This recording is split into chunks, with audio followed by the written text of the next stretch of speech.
오픈소스 패러다임에서 위키노믹스에서 주장하고 있는 내용에 대해서 네 가지 내용을 다뤄보도록 하겠습니다.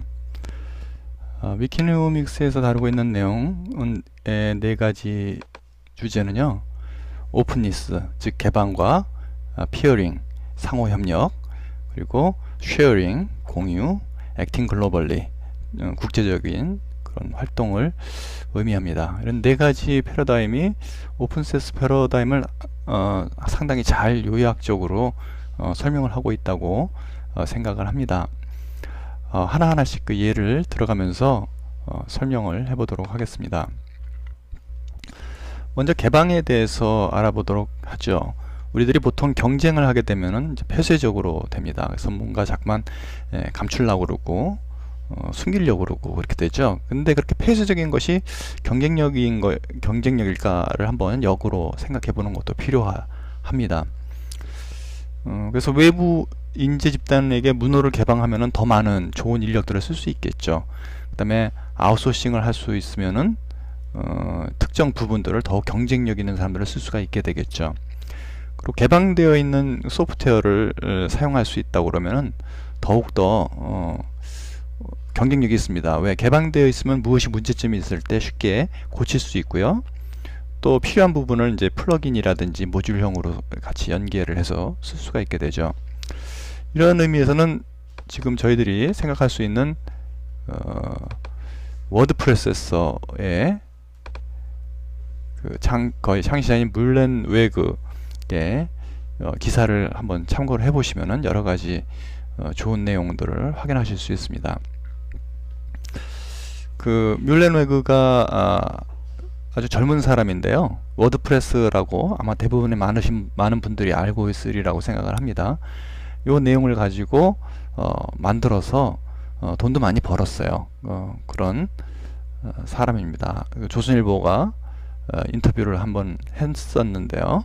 아주 재미있는 내용들을 많이 품고 있습니다. 여기서 보면은 왜 무료로 했느냐 하는 질문에 대해서는 나도 공짜로 배웠기 때문에 공짜로 풀었다. 어떤 개방의 정신이 들어가 있는 것을 느끼실 수가 있죠. 공짜로 배웠으니까 공짜로 주고 다른 사람들도 개방을 했으니 나도 개방을 한다 하는 생각이죠. 근데 사람들이 이제 돈은 어떻게 버나고 걱정을 합니다. 돈은 사실 유료화되는 부분들이 존재하게 되는 거죠. 이때 발생되는 유료화 부분은 상당히 건강한 수익입니다. 즉 소프트웨어 자체는 사실 이미 만들어진 코드 자체는 생명력이 없고 가치가 없지만 그 가치를 계속 유지할 수 있는 프로그래머들 또는 유지 보수하는 사람들의 노력이 깃들어지면 가치가 생기는 거죠. 그래서 이 사람이 말하는 유료라는 것은 블로그 이 서비스는 돈을 주고 사야 될 거다 하는 얘기입니다. 즉 워드프레스라고 그러는 블로그는 설치를 해서 자기가 프로그램을 설치하고 블로그도 운영할 수 있지만 그것을 전문적으로 운영하고 개선하고 그 다음에 서비스를 하려고 그러면은 그것에 대한 저희가 필요하다는 거죠. 그래서 이 사람이 만들어낸 회사도 따로 하나 이제 만들어서 그것에 해당하는 서비스를 하는 회사는 또 운영을 따로 한다고 합니다. 오토매틱이라고 그러는 이름으로 회사를 따로 만들어서 워드프레스 자체는 무료 기금으로 운영되는 그런 오픈소스 워드프레스 재단이 되겠고요. 오토매틱은 이제 그걸 가지고 상업화를 할 수 있는, 그러니까 요구되는 여러 가지 서비스들에 부응해 가지고 개발을 한다거나 또는 그런 서비스를 제공하면서 돈을 벌 수 있는 그런 것들을 하는 거죠. 이것이 가장 전형적인 오픈소스 프로그램의 예가 아닐까 생각을 합니다. 그리고 여기에서 나오는 얘기 중에 워드프레스의 개발자들은 전 세계에 걸쳐서 있다고 합니다. 그래서 이제 그런 사람들이 아일랜드, 덴마크, 불가리아라고 그러죠.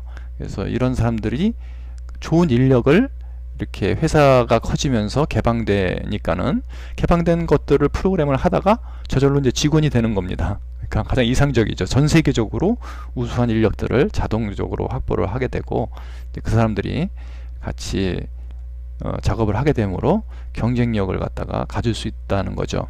그리고 아웃소싱이 아니죠. 사실 처음에 일을 하다가 이제 같이 워드프레스라고 그런 프로젝트 안으로 들어왔기 때문에 이제 그런 사람들이 전 세계에 있기 때문에 사실 24시간 일이 진행된다 하는 얘기를 하고 있습니다. 아주 재미있는 발상이기도 하고요. 워드프레스 자체는 여기 보시는 바와 같이 어떻습니까? 2003년에 매트 뮬렌워그가 만들었고요.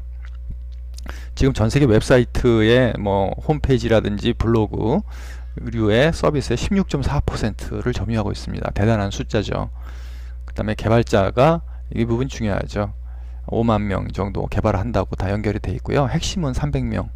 이런 인력들, 자발적 참여에 의한 공유, 개방되어 있는 상황에서 같이 작업을 진행하는 많은 사람들이 다른 일반 폐쇄적 시스템들하고 경쟁이 가능할까, 그런 생각을 해봅니다. 국내에서도 이제 블로그가 많이 개발이 되어 있는데요. 티스토리, 예전에 테터툴스인가요? 그래가지고 했는데, 그런 것들이 어떤 개발이 되는 생태계가 이렇게 활성화가 됐었을까 하는 그런 아쉬운 점은 좀 남고 있습니다. 엄청난 숫자입니다. 그래서 웹 디자이너까지 해서 22,000여 명, 그 다음에 보조 프로그램은 관련 프로그램은 18,000여 개가 있고, 무료 디자인 팩은 1,400개가 있다는 거죠. 뭐 테마 같은 것들도 무료로 제공이 되기 때문에 그걸 가져다가 그냥 설치해서 쓰고 있는 그래 되는 경우가 많이 있습니다. 그런 것들을 고려할 때 여기 이제 있는 말들이, 그쵸? 의미를 갖기 시작하죠. 이 경쟁력이 있어질 수가 있다 하는 것을 실제로 뮬렌웨그가 워드프레스라고 그러는 오픈소스 프로젝트를 통해서 우리들에게 전달하고 있습니다. 그래서 그런 소프트웨어가 어떤 개방성을 갖는다는 것이 상당히 의미가 있다. 그 다음에 기업도 보면은 공개를 하지 않습니까? 그 다음에 어떤 사람들도 세계 보면은 이렇게 자기의 내부적인 것들을 스스럼 없이 공개하는 사람들이 있습니다. 그럴 경우에는 비즈니스라든지 인간관계 아주 많이 활발하게 진행이 되고요. MIT에서 오픈 코스웨어를 제공을 하지 않습니까? 그 오픈 코스웨어도 가만히 보면은 사실 이런 개방의 정신에 근거를 두고 있다라고 생각을 할 수가 있을 것 같습니다. 두 번째가 이제 피어링이죠. 동등계층의 상호협력이다 하는 얘기입니다.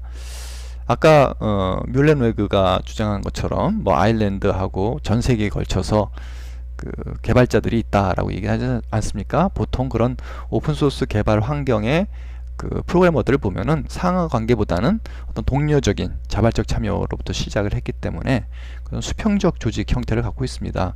이런 수평적 조직 형태는 수직적 상하 관계를 중시하는 그런 동양적 체계하고는 상당히 많이 다르죠. 그래서 우리가 회사에서도 보면은 동양 사람들, 한국 사람들은 이렇게 발표하거나 질문하는 건 상당히 두려워합니다. 근데 사실 그러한 것들이 잘 조언이 되지 않고 교류가 되지 않은 상태에서 오해가 생기고, 그 다음에 조직의 전달 체계가 흐트러지고 그러면은 나중에 비용 요소가 상당히 많이 발생하는 것을 확인할 수가 있어요. 그래서 그런 것들의 문제점들이 어떤 피어링, 즉 상호, 동등한 계층끼리의 아주 격이 없는 상호 협력을 통해서 가능하지 않을까.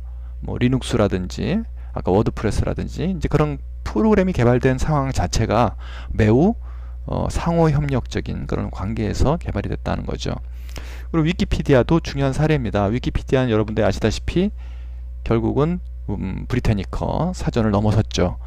그냥 자기가 알고 있는 지식들을 기여하고 상호 서로 이렇게 나누어서 어떤 백과사전을 만드는 노력이 기존에 이제 상용으로 유명했던 브리테니커 백과사전의 붕괴까지도 초래할 만큼 아주 획기적인 사례로 생각되고 있습니다.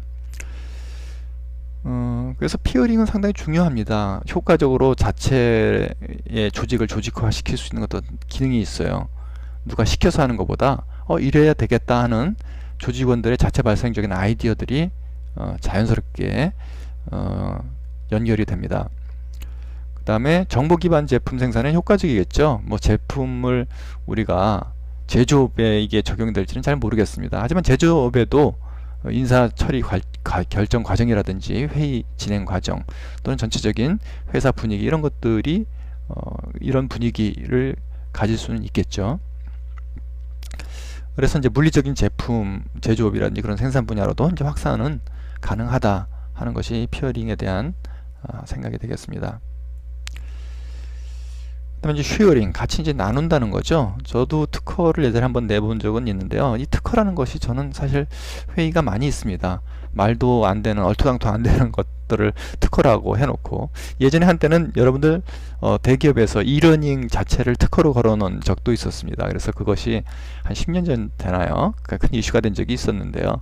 허황되거나 또는 별로 아이디어 같지도 않거나 뭐 그런 걸 갖고 또 특허라고 하는 경우도 있고요. 또 어떤 경우에는, 다른 경우에 보면은 다른 사람이 진짜 아이디어라고 생각할 수 있는 부분들을 막 차용해서 쓰는 것들 많이 볼 수 있어요. 우리나라 같은 경우에는 뭐 하다못해 점포라든지 뭐가 잘 된다 그러면 옆에 막 똑같이 생기지 않습니까? 뭐가 잘 된다 그러면 너무 똑같이 생겨서 그런 것들은 보호할 필요가 있다고 생각을 하는데, 근데 특허를 또 남용해 가지고 뭐 특허 괴물들이 나오고, 그 다음에 뭐 하찮을 것 없는 걸 갖고 다 특허를 걸어 가지고 사실 하는 것들은 문제가 있지 않을까 생각을 합니다.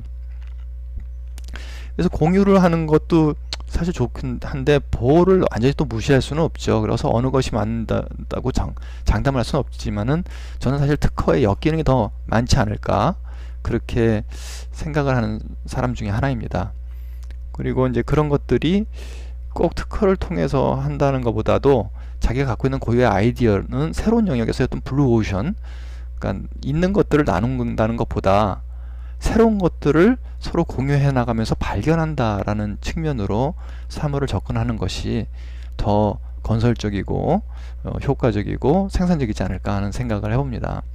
그래서 그런 쉐어한다는 것들, 뭐 SMP라는 그룹에서 어떤 자료를 공유한다든지, 그 다음에 웹에서 여러분들 자료 공유할 때 P2P 같은 것들은 서버가 따로 있지가 않고요. 자기 컴퓨터에 자료를 담은 것을 다른 또 컴퓨터를 쓰는 사람들하고 같이 공유를 할 수 있는 방식으로, 이게 자료 공유의 아주 획기적인 방식으로 각광을 받고 있죠. 그래서 P2P 방식 같은 것들이 이런 쉐어링의 생각하고 많이 유사한 내용이죠. 그 다음에 요즘 그리드 컴퓨팅이라고 그래가지고 자기 컴퓨터 리소스를 일부 떼내어줘서 여러 사람들이 그 컴퓨터 리소스 CPU 파워를 활용을 해가지고 큰 계산을 해낸다거나 뭐 그런 요소들이 많이 있습니다. 그래서 그런 것들을 또 이제 쉐어링의 일부분으로 생각할 수 있죠.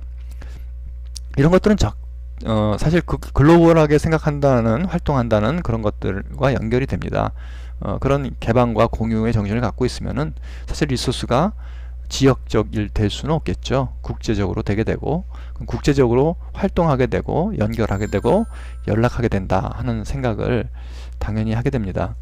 그래서 그런 것들이 국제화하고 결국은 연결이 되면서 오픈소스 패러다임이 주장하는 네 가지가 그 항목 간에도 상호 간의 연결성이 있음을 알 수가 있습니다. 그래서 공유, 상호 협력, 그 다음에 개방, 제가 순서를 잘못 얘기했나요?